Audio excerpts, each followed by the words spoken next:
오늘은 무엇을 어떻게 먹어야 하는가 하는 제목으로 제가 건강 강의를 준비했습니다. 이 강의를 준비하게 된 이유는 멀리 광주에서, 얼마나 멉니까? 그 멀리 광주에서 특별히 이든밸리에 오셔서 배우고 싶은 것이, 간암 환자는 무엇을 어떻게 먹어야 되는지를 배우고 싶어서 사실 두 분께서 오셨습니다. 그래서 제가 그 이야기를 듣고 오늘 이 강의를 준비했습니다. 근데 사실은 그렇습니다. 간암이든 또는 당뇨병이든 고혈압이든 저감면역 질환이든 간에 질병의 종류는 다르고 또 병이 생긴 부위는 다르지만 천년치유의 관점에서 볼 때는 질병의 원인은 똑같습니다. 그것은 우리가 부절제한 생활을 했다거나 음식을 잘못 먹었거나 또는 과로를 했다거나 정신적인 스트레스를 많이 받았다거나 이런 여러 가지 우리의 삶의 생활 습관이라든가 환경, 정신적인 스트레스로 인하여 우리가 질병을 갖게 된단 말입니다. 그리고 질병의 종류는요, 사람마다 약한 부위가 있습니다. 그래서 어떤 사람은 폐가 약한 사람은 폐 질환을 얻게 되고, 간이 약한 사람은 또는 그 생활 습관 가운데 간에 부담을 많이 주는 그런 생활 습관을 했을 때 간의 문제를 일으키고, 그 차이뿐이라는 것입니다. 그래서 사실 이번이 간암인데, 간암 환자를 위하여 우리가 무엇을 먹고 어떻게 먹어야 하는지를 말씀드리는 것은 간암뿐만 아니라 여러분의 모든 질병에 해당되는 것입니다. 그래서 여러분이 각자 다양한 질병을 가지고 이제 오셨는데 다 똑같은 원리니까 잘 들으시면 되겠고요.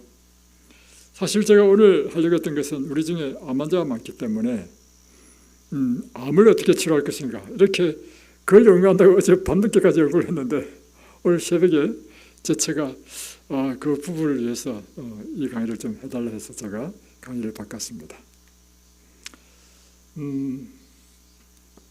올바른 식사법은 세 가지로 딱 요약될 수 있습니다. 무엇을 먹어야 하나? 무엇을 먹지 말아야 되나? 어떻게 먹어야 되나? 그죠?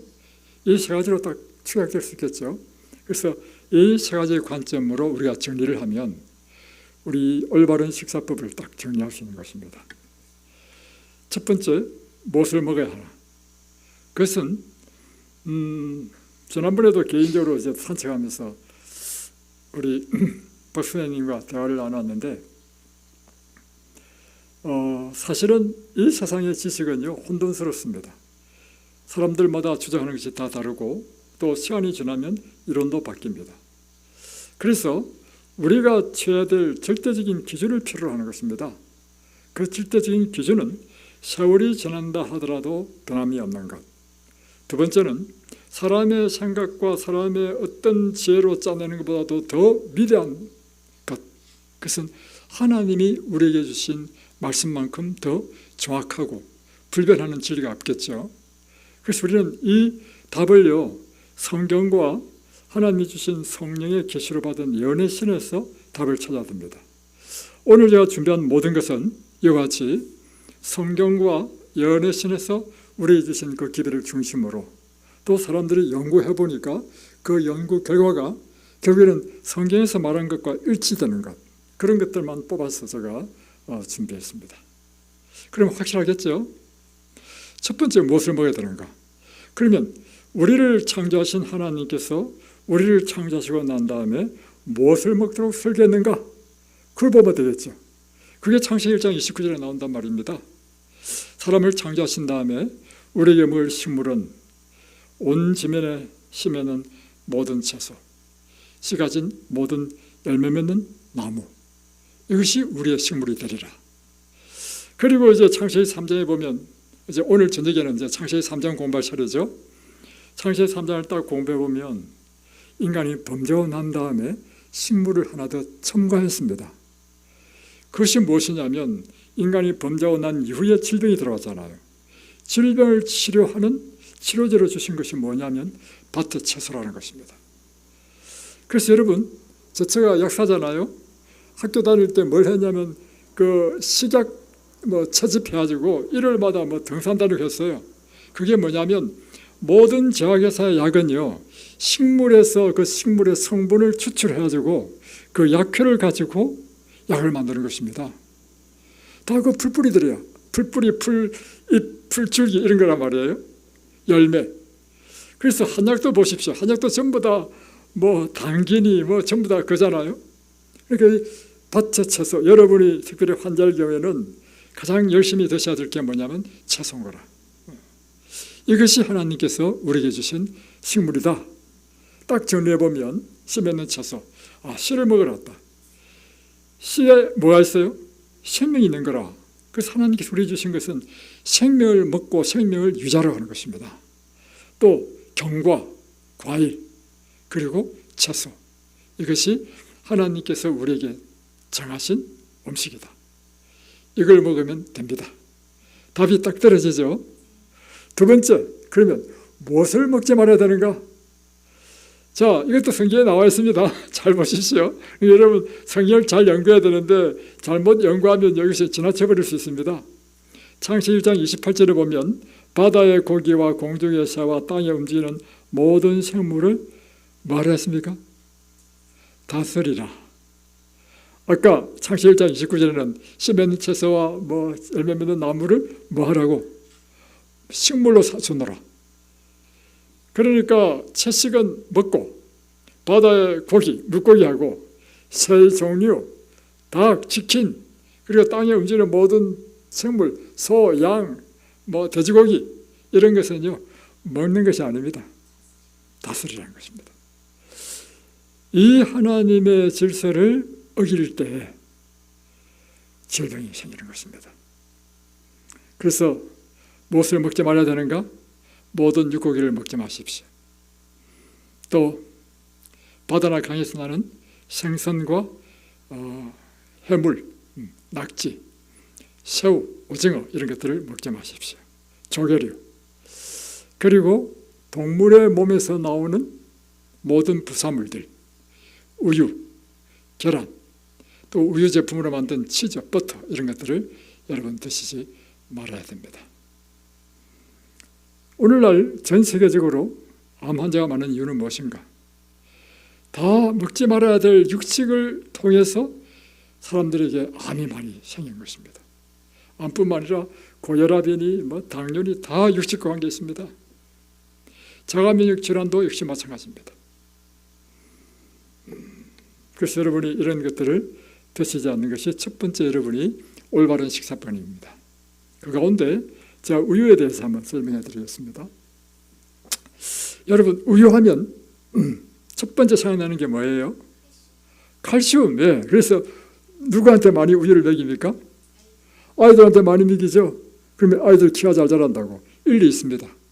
왜 그런가 하면 우유에는요 이 인슐린 유사 성장 인자라고 해가지고 성장 호르몬이 많이 있어요. 그리고 실험에 의하면요 소나 쥐나 이런 동물들의 이 새끼를 낳은 다음에 나오는 모유, 우유 있잖아요. 그 우유 속에 있는 단백질의 양과 사람의 애를 낳고 난 모유 속에서 나오는 단백질 양은 엄청나게 차이 납니다. 다시 표현하면 쥐 같은 경우에는요 단백질이 엄청 많습니다. 소도 많고, 근데 사람의 모유 속에는요 단백질이 별로 없습니다. 그 이유가 뭔가? 쥐는요 태어나자마자 단 며칠 만에 자기 몸무게 2배로 뻥튀기 돼야 돼. 소도 마찬가지고. 그래서 소 이런 짐승들 보세요. 1년만 되면 다 성 갖추게 되잖아요. 성인에 갖추게 되잖아요. 사람은요 엄청 오래 걸리죠. 하나님의 섭린 거라. 쥐, 동물 이런 것들은요 단기간 내에 성장해야 되기 때문에 모유의 단백질 양이 엄청 많고요. 사람은 그렇게 성장하는 것이 아니라 사람은 천천히 성장. 왜냐하면 수명이 원래는요 영원히 살도록 되어 있었어. 그리고 비록 범죄자 하더라도 천년을 살아야 돼. 그러니까 성장도 천천히 성장해가지고 오래오래 살도록 하는 것이, 그러기 위해서는 단백질 양이 너무 많으면 안 돼. 그런데 우유는 실제적으로요 사람의 모유보다도 성장 호르몬이 더 많아요. 그래서 애들이 우유 먹으면 잘 자랍니다. 근데 문제는 무엇인가 하면 어른이 되어서, 보세요. 청소년 때는 막 팍팍 자라야 되잖아요. 이럴 때는 우유 먹어도 이것이 암과는 별로 그렇게 큰 관계가 없어. 그런데 이제 다 자란 성인에게는요, 세포에 새로 생성되는 것과 날마다 세포가 죽잖아요. 그 밸런스가 맞아야 돼. 그런데 이 세포를 성장시키고 만들어내는 인슐린 유사성장 인자가 계속 나와버리면 그게 암이 되는 것입니다.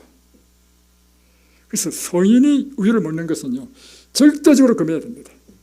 제가 다음에 오늘 사실 준비한 암치료법에 보면요, 난쟁이는요 절대 암에 안 걸린다는 것입니다.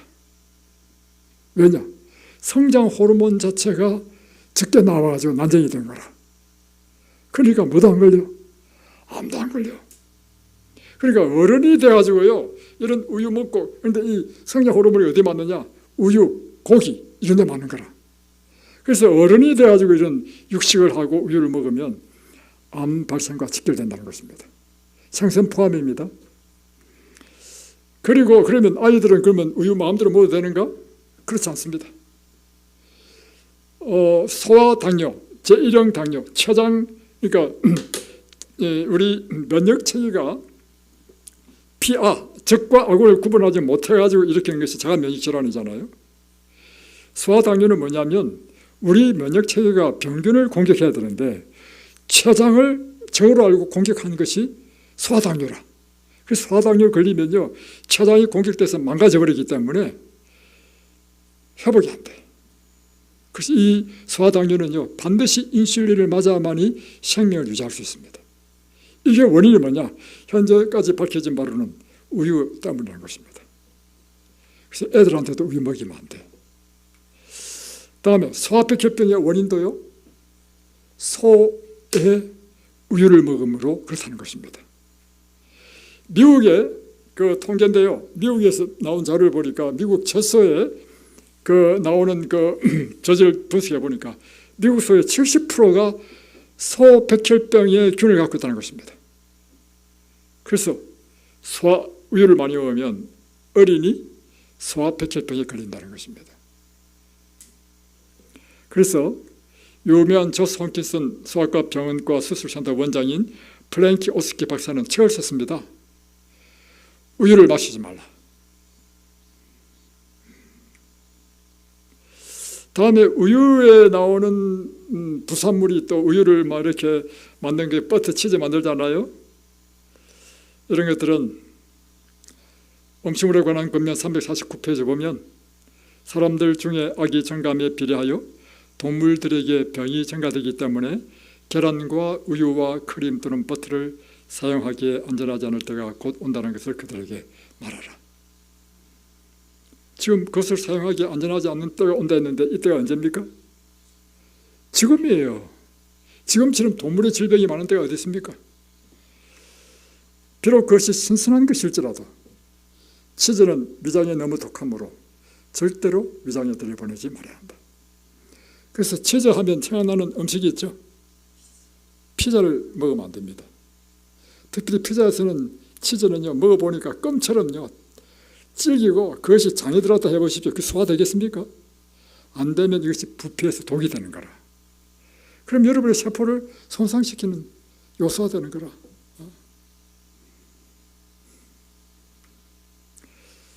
좀 충격적이지만 여러분 충격 좀 받으셔야 됩니다. 예. 다음에 식초, 마요네즈 다 드시면 안 됩니다. 이 식초 이것은 위장에 들어가서 발효돼가지고요 부패시킵니다. 그래서 사람들이 또 이야기하죠. 과실로 만든 식초는 괜찮지 않은가? 그렇지 않습니다. 똑같습니다. 그래서 간장과 신장에 이 고장을 일으킨다 하는 것입니다. 또 마요네즈를 어떻게 만드는지 아십니까? 마요네즈를 만들 때 쓰는 재료, 기름, 식용유, 또 계란 노른자, 또 식초, 또 설탕, 그죠? 전부 다 나쁜 거죠.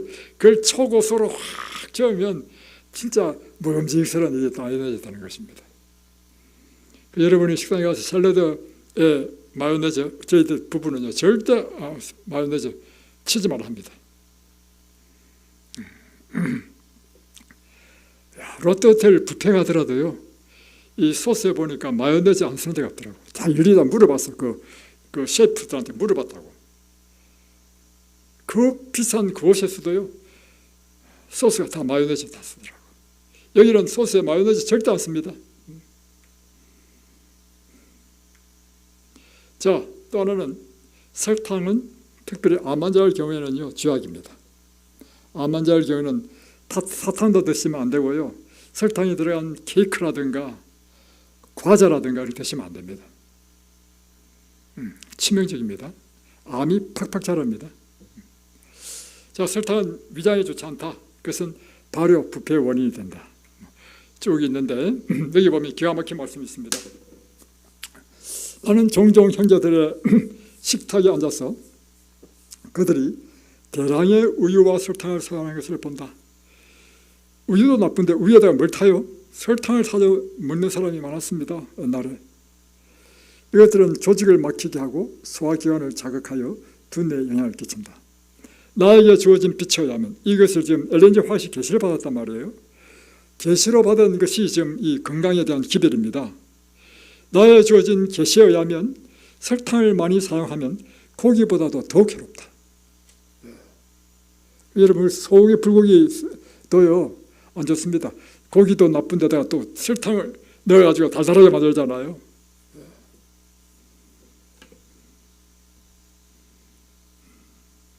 제가 목회할 때는요 철저하게 가르쳤습니다. 우리 교인들한테.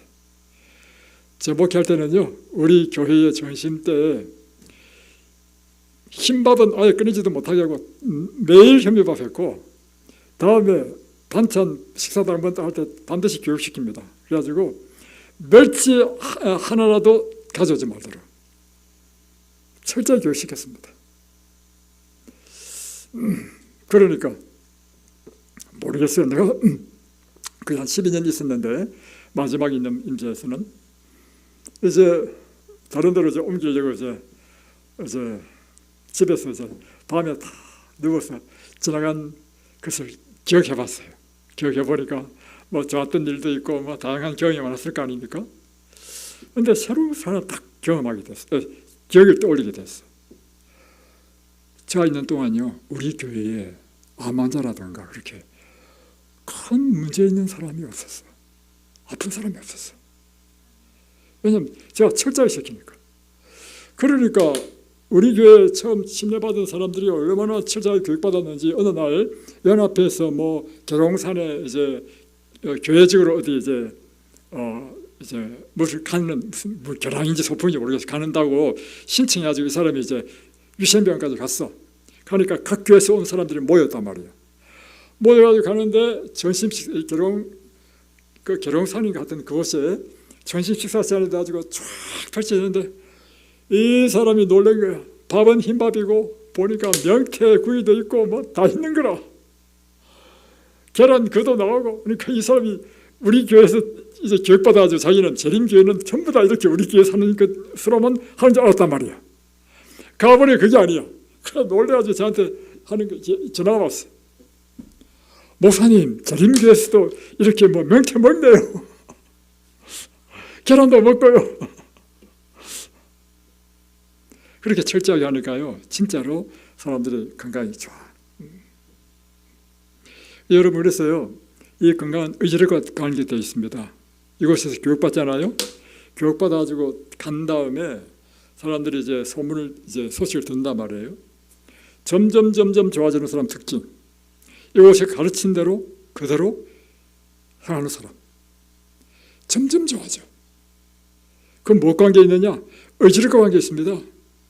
여러분 아무리 좋다 하더라도 딱 집에 돌아가면요 사람이 싹 바뀝니다. 뭐대로? 옛날에 내가 좋아하던 식생대로, 옛날에 내가 좋아하던 방식대로 삶의 방식이 다시 바뀐단 말이에요. 그러니까 다시 나빠지지. 자, 설탕은요, 우리의 면역력을 떨어뜨립니다. 이 백혈구가 이제 우리 몸에 있는 병균을 잡아먹는데 실험을 했어요. 설탕을 이렇게 0스푼일 때 백혈구 한 마리가 박테리아 14마리를 처치했다. 그런데 설탕을 6스푼을 넣으니까 10마리로 줄었다. 12스푼을 하니까 5.5마리, 18스푼 하니까 2마리, 24스푼 하니까 1마리밖에 못 잡아먹었다는 것입니다. 설탕을 먹으면 먹을수록 백혈구의 이 면역력이 뚝뚝뚝 떨어진다는 것이죠. 특별히 이 설탕이 우유와 결합할 때 굉장히 나쁜 것입니다. 그래서 우유와 계란과 또 이야기를 해야 되겠네요. 사람들이 참 좋아하는 게 계란이잖아요. 근데 제가 그 자료를 갖고 있습니다. 하버드 의대에서 연구를 했는데요. 계란은 암 환자에게 고기보다 6배나 더 해롭다. 암 환자는 계란 절대 드시면 안 됩니다. 그러니까 이제 제가 강의해보면 이제 계란을 다 드시는 거라. 그러니까 저한테 막 질문을 해. 그 자연 방사한 그 좋은 곳에 사는 계란 좋지 않냐고. 물론 이제 나쁜 환경보다는 더 좋지만서도요. 계란의 그 지방과 단백질이 문제라는 것입니다. 그래서 여러분 계란 좋아하셨죠? 예. 그래서 특별히 계란, 우유, 설탕이 함께 섞여 있는 것이 뭐냐면 대표적인 음식이 케이크입니다. 그래서 우리 집에는요, 저희 부부가 생일을 나가면 자녀들이 이제 생일 축하하러 오잖아요. 올 때 절대로 케이크를 사오지 말라. 우리 애들은 케이크 안 사옵니다. 다음에 소다 베이킹 파우더. 소다 베이킹 파우더는 다 염증을 일으킵니다. 이것이 많은 것이 비스켓, 또 과자 이런 데 많습니다. 다음에 특별히 마시지 말아야 될 건 커피입니다. 커피에는요 강력한 발암물질이 있습니다. 그래서 마시지 말아야 됩니다.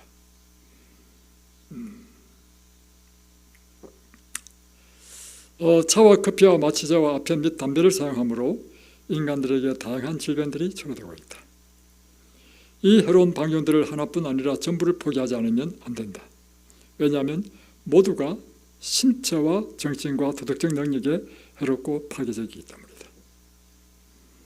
다음에 여러분이 먹지 말아야 될 것은요, 쩔은 견과입니다. 또 기름에 튀긴 음식은 완전히 독입니다. 지방이 많은 견과가 쩔게 되면 지방이 산소를 만나서 산화됩니다. 그러면 아플라톡신이라는 발암물질이 생깁니다. 아플라톡신은요 강력한 발암물질입니다. 그래서 예를 들면 호두 얼마나 좋은 거예요. 그러나 오래 둬서 쩔은 것은요 아깝게 생각하지 마시고 과감하게 버려야 돼. 잣은 또 얼마나 비쌉니까? 잣 이런 거는요 빨리 먹어 치워야 됩니다. 이게 오래 둬서 쩔면 버려야 됩니다. 그리고 채식이라 할지라도 기름에 튀겨 먹는 것은요 육식하는 것과 똑같습니다. 자, 예를 들면 기름에 튀겨 먹는 채식, 감자칩, 감자를 착 해가지고요, 기름에 튀기는 그 기름도 식물성 기름이라 할지라도 튀긴 것은요 기름이 열을 받고 산소가 접하면 강력한 독이 되어버립니다. 그래서 여러분이 제일 먹지 말아야 될 것은 감자칩 이런 튀김류입니다. 다음에 콘플레이크, 극장에서 그 기름 해가지고 팝콘 그 기름칠하거든요. 그런 건 드시지 말아야 됩니다. 감자 등 탄수화물 식품을 기름에 튀길 때 아크릴아마이드라는 강력한 발암성 물질이 생깁니다. 지방이 많은 음식을 튀길 때 아크릴아마이드, 알데히드, 폴리아밀아민 이와 같은 발암물질이 생깁니다. 자, 그러면 세 번째 질문, 어떻게 먹어야 되는가 하는 것입니다. 첫 번째, 통곡식을 먹으라는 것입니다. 밥을 먹으면 밥은 반드시 현미를 먹어라. 빵을 먹는다? 흰빵은 독입니다. 반드시 통밀빵을 먹어라. 이게 뭐냐면 곡식에 속껍질이 있는 것을 먹어야 되는 이유가 뭐냐면 곡식의 속껍질에요 비타민과 미네랄이 풍부해. 그리고 비타민과 미네랄이 우리 몸에 들어와야 되는 이유가 무엇인가 하면 우리 몸의 이 에너지원, 탄수화물, 단백질, 지방 같은 이런 에너지원이요 우리 몸에서 작용을 해가지고 에너지도 내고 뭘 만들어내기 위해서는요 반드시 효소가 필요해. 그 효소 작용이 절대적으로 필요한 것이 비타민과 미네랄이기 때문입니다. 그래서 쌀을요 백미만 먹으면 비타민 B군이 많이 벗겨져 버리기 때문에 백미병 걸립니다. 밥은 그러니까 백미 먹으면 많이 먹죠. 왜냐하면 많이 먹어도 에너지를 내는 것은요 현미보다 더 적게 냅니다. 그 이유가 뭐냐? 당이요 이제 세포 속에 미토콘드리아에 들어가지고 이제 태워서 에너지를 내기 위해서는 산소하고 당이 필요하단 말이에요. 그런데 이것을 불꽃을 탁 튀겨서 태우기 위해서는요 비타민 B가 또 필요해요. 그게 효소야. 비타민 B1이 부족하면요 당이 아무리 많다 하더라도 에너지를 못 만들어내. 그래서 여러분이 밀도 마찬가지고 반드시 곡식을 먹을 때는 속껍질 채로 먹는 것이 좋다. 이렇게 이해하시면 됩니다. 또 하나는 규칙적인 식사 굉장히 중요합니다. 우리 몸은 생체시계가 있습니다. 그 생체시계에 따라 체온이나 호르몬 분비가 일어나기 때문입니다. 그래서 이 생체시계와 관계없이 막 이게 덜쭉날쭉 시차가 있고 7시에 밥 먹었다 10시에 밥 먹었다 이렇게 하면요 위장병 걸릴 뿐만 아니라 우리 몸의 밸런스가 다 깨집니다. 여기 보면 이게 WHO에서 이제 한 것인데요. 일주기 리듬의 교란이 끊임없이 일어나는 교대 근무자들, 특히 스튜디오스나 간호사들 사이에 당뇨병이나 유방암의 발병률이 일반인에 비해 훨씬 높다. 그러니까 사람이 정시에 일어나고 다음에 일할 시간, 해가 지면 자고 이렇게 해야 되는데 스튜디오스는 해외로 가면서 시차를 하고 또 그 야간 근무자, 간호사도 마찬가지죠, 그렇죠? 그래서 옛날에 우리가 한국 사람들이 미국에 많이 갔잖아요. 가면 미국에 간 간호사들에게 미국 사람이 시킨 것은요 한국 사람은 다 야간 근무를 다 시켰다는 거예요. 그러니까 이런 것들이 우리 몸의 건강에 아주 안 좋다는 것입니다. 2009년 세계보건기구에 의해서 일주기 리듬 교란이 암과 대사성 질환 발병의 주요 위험 요인이 될 수 있다고 공인했습니다. 전에는 불규칙한 식사 습관이 역류성 식도염, 위염, 소화성 궤양 및 기능성 소화불능증과 같은 소화기 질환을 일으킨다고 보고하고 있습니다. 자, 또 특별히 여러분이 암 환자의 경우에 특별히 조심할 게 있습니다. 과식하지 않는 것입니다. 우리 몸이 필요한 그 이상을 먹게 될 때 우리 몸에 필요한 그 이상은요 다 우리 몸에 쓰레기가 되는 거라. 쓰레기가 되어서 독이 되어버립니다. 그런데 이제 암 환자들이 이렇게 음식을 많이 먹으려고 노력하는 이유가 무엇이냐면 이 몸이 약하잖아요. 몸이 약하기 때문에 몸을 보호하는 관점에서 의식적으로 많이 먹으려고 합니다. 그런데 이것도요 사실 그렇습니다. 의사들도 이제 항암 치료하고 나면 무엇이든지 잘 드십시오 이렇게 한단 말이에요. 한편은 일리가 있는 이야기입니다. 왜냐하면 항암 치료 자체가 굉장한 데미지를 주거든. 그러니까 지금 체력이 떨어졌으니까 체력을 올릴 필요가 있어. 그 말도 맞는 말이에요. 그러나 그래서 그런 상태에서 너무 빈약하게 먹으면 사실은 위험합니다. 그런데 이제 항암 치료도 끝났고 이제 우리가 이제 요양하는 이때는요 과식하는 것은 절대로 피해야 됩니다. 과식하게 되면 그 과식하는 것이 다시 암을 자라게 합니다. 그래서 여러분이 이제 치료가 끝나가지고 이제는 치료 중에 있지 않는 상태를 한다면 여러분에게 적당한 양의 식사를 하는 것이 좋고요. 더 좋은 것은 실험에 의하면 여러분의 식사보다 약간 적게 드시는 것이 치료를 위해서는 더 좋습니다. 하실 수 있으면 그렇게 하시는데 못하신다면 최소한 나에게 정량까지만 드시고 더 이상은 드시지 마십시오. 그리고 또 하나는 식사를 할 때 영양의 밸런스가 잘 갖춰진 식사를 해야 됩니다. 영양의 밸런스가 잘 갖춰진 식사를 하게 되면 그렇게 음식을 많이 안 먹어도요 내 몸이 만족을 느껴요. 근데 영양의 밸런스가 안 갖춰져 있잖아요. 그러면 막 자꾸 먹게 돼. 예를 들어 볼까요? 흰밥을 먹게 되면요 확실히 많이 먹게 돼. 왜냐하면 우리 몸이요 필요한 비타민과 미네랄이 안 들어오니까 아무리 탄수화물을 많이 먹는다 하더라도 우리 몸은 부족한 거라 자꾸 더 달라는 거라. 그러니까 많이 먹는 거라.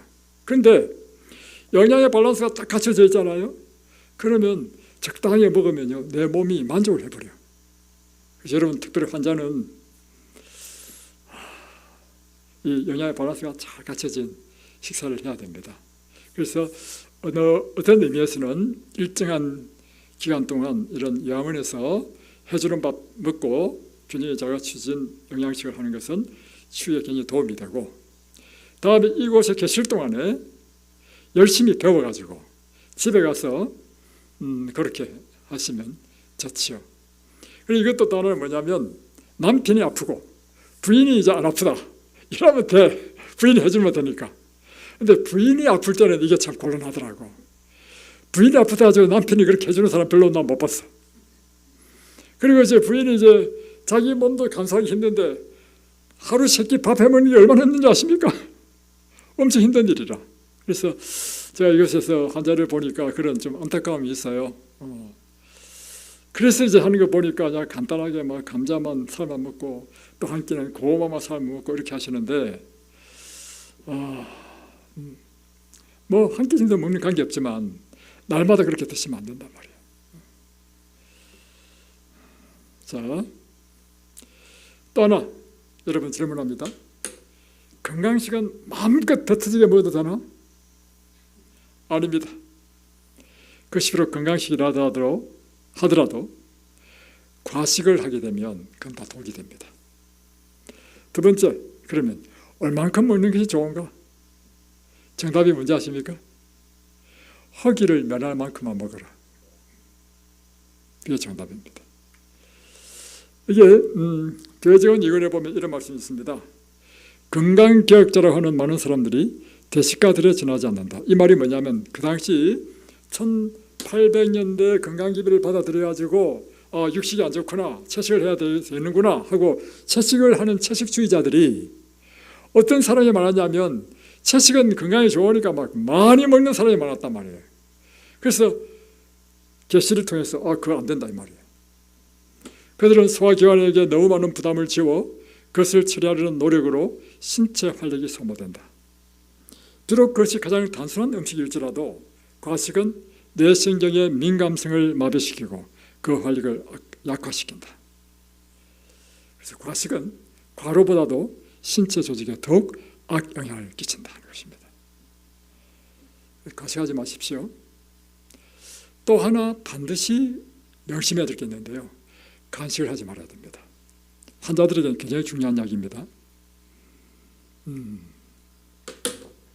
정규 식사를 한 후에 위장은 5시간 동안 휴식이 필요합니다.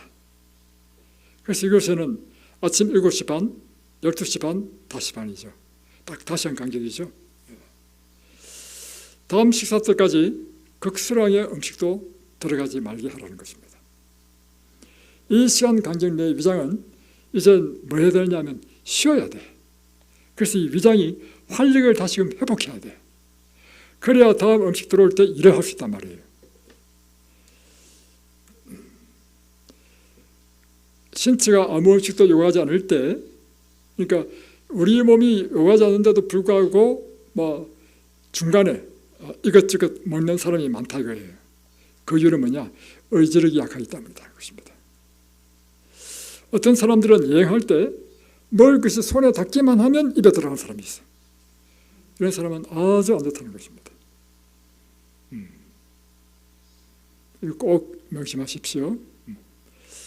다음에 식사하는 방법은 함께 서너 가지 이상 드시지 마시라는 것입니다.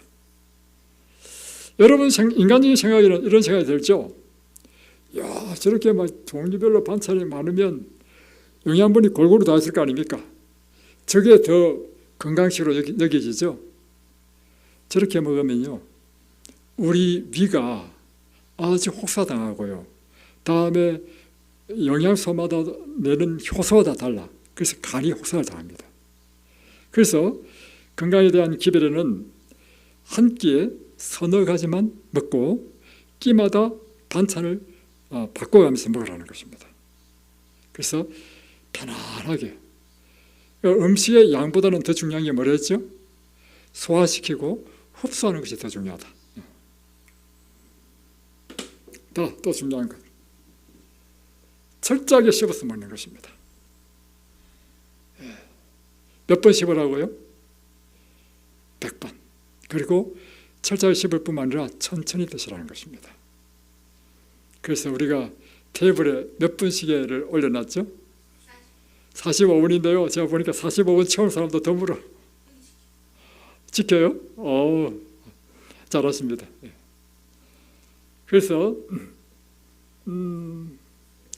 특별히 음식을 꼭꼭 씹어야 되는 이유는 무엇이냐면 소화와 관계되어 있기 때문입니다.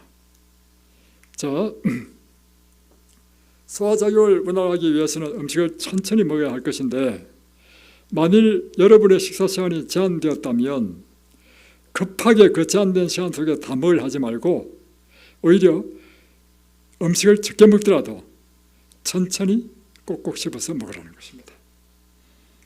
자, 두 번째는 오래 씹으라는 것입니다. 소화생리학적인 관점에서 볼 때 탄수화물의 소화효소는 입안에 침해 있는 것입니다. 그래서 아밀라제, 프로테아제, 리파제 이와 같은 효소가 입안에서 막 나오는데, 곡식, 과일, 채소를 잘 씹지 않고 넘길 때 일단 탄수화물의 소화액과 씹히지 않고 넘어가면 이 소화 부담을 누가 맡아야 되느냐면 췌장이 맡아야 됩니다. 그러니까 췌장은요, 탄수화물, 지방, 단백질, 소화효소를 다 내. 그런데 이 탄수화물은 특별히 입에서 100번 씹으면요, 이곳에서 나오는 아밀라제가 완전히 탄수화물을 완전히 소화시켜버립니다. 그래서 나중에 100번 씹으면 경험해보면 아시겠지만 달달하죠. 그리고는 반찬도 필요 없어. 그죠? 이렇게 삼키게 되면 췌장이 절대 무리하지 않습니다. 네. 다음에 오래 씹어 먹는 것은 정신적인 효과에 있어서 굉장히 중요합니다. 노인층의 가장 큰 질환, 가장 심각한 질환이 어떤 것입니까? 치매요, 치매. 맞아, 치매. 치매 걸리면 골치 아프죠. 제일 두려워하는 게 치매란 말이에요. 그러면 치매의 가장 중요한 요인은 뭘까? 나이도 상관이 있죠. 나이가 많으면 많을수록 위가 이제 뇌가 축소되니까 치매에 걸릴 확률이 더 높아집니다. 성별도 관계 있습니다. 교육정도 관계 있어요. 교육을 많이 받은 사람은 아무래도 뇌를 많이 사용했기 때문에 치매가 덜 걸립니다. 직업도 관계 있고 경제력도 관계 있어요. 확실히 부자가 가난한 사람들보다도 더 건강합니다. 가족 관계도 관계 있어요. 관계 유대력이 좋은 사람은 치매가 덜 걸리죠. 그런데 이 모든 것보다도 더 결정적인 요소가 있어요. 그게 뭔지 아십니까? 치아예요. 치아 중에 특히 어금니. 그래서 어금니가 있고 없고가 치매와 매우 상관계가 높다는 것이 밝혀졌어. 연구 결과에. 그래서 여러분이 특별히 이빨을 잘 관리를 해야 됩니다. 그리고 또 하나는 이 음식을 오래오래 씹으면 무엇이 안 걸려요? 치매 안 걸립니다. 그래서 여러분이 음식을 오래 씹는 것은 단순히 소화뿐만 아니라 여러분의 치매 예방에도 도움이 된다는 것입니다. 자, 교작 운동과 인지 능력에 대한 연구를 했는데 생쥐를 연구 대상으로 단단한 음식과 묽은 음식을 줬습니다. 14주 동안. 그러니까 단단한 음식 주니까 어떻게 돼요? 열심히 씹어야 되죠. 묽은 음식은 그냥 후루룩 마셔버리면 돼. 씹을 필요가 없죠. 이렇게 14주 동안 실험을 딱 한 다음에요, 쥐의 해마를 딱 잘라보니까 열심히 씹은 쥐는요, 딱딱한 음식을 먹은 쥐는 해마, 뇌세포가 이렇게 많이 발달되어 있어.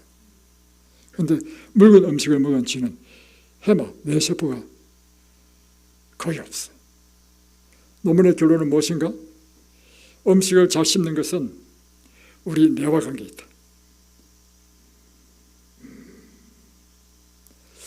또 하나는 식사 시간에 책이나 스마트폰을 보시면 안 됩니다. 왜냐? 식사는요, 굉장히 많은 에너지를 필요로 해요. 밥 먹을 때요, 피가 다 어디에 몰리냐면 위로 다 몰려. 그래서 여러분, 밥을 과식하지 말아야 되는 이유는 뭐냐면, 과식하면요, 피가 다 몰려가지고 나른해, 정신이 몽롱해져. 뇌 사용해야 될 피까지 다 가는 거라. 근데 여러분이 식사를 하면서 책을 보거나 스마트폰을 보게 되면 피가 어디로 가야 돼요? 내려가야 되죠. 소화에 심각한 문제를 일으킵니다. 제가 준비한 게 많은데 시간이 다 됐기 때문에 오늘은 요만큼만 하겠습니다. 중요한 것을 다 했기 때문에 또 중요한 게 있지만 다음에 하겠습니다. 기도하고 마치겠습니다.